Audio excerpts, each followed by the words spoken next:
तुझी birth date? 31 जानेवारी. Birth place? Dhule. आवडतं ठिकाण? महाराष्ट्रात सगळे ठिकाण.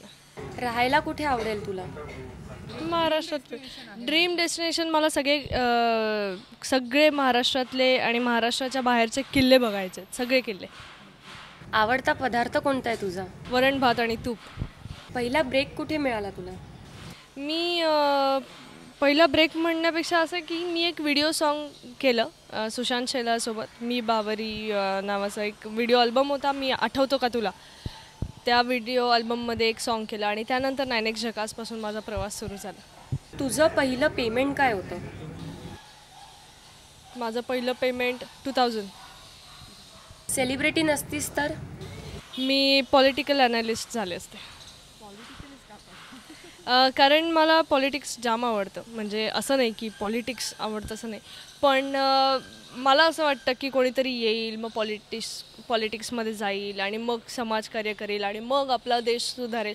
त्यापेक्षा स्वतः उठा आणि स्वतःपासून सुरुवात करा. सो माझं शिक्षणही BA इन पॉलिटिकल सायन्स झालं आहे. मी पॉलिटिकल सायन्समध्ये राज्यशास्त्रात स्पेशलायझेशन केलं आहे. त्यामुळे मला पुढेही शिकायचं आहे आणि होपफुली मी पुढेही शिकेन आणि पॉलिटिकल ॲनालिस्ट होईन.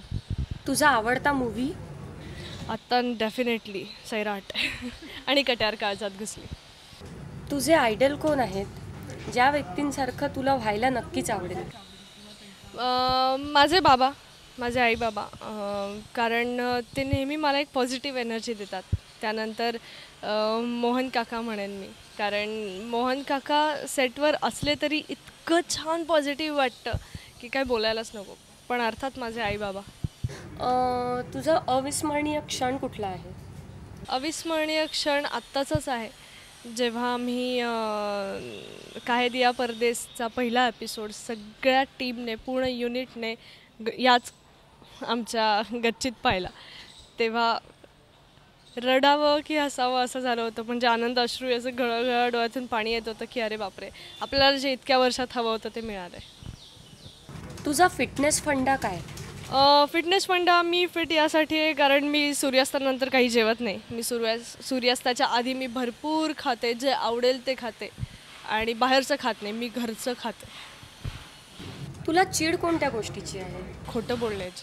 खोटं बोललं की मी समोरच्याला मारू पण शकते.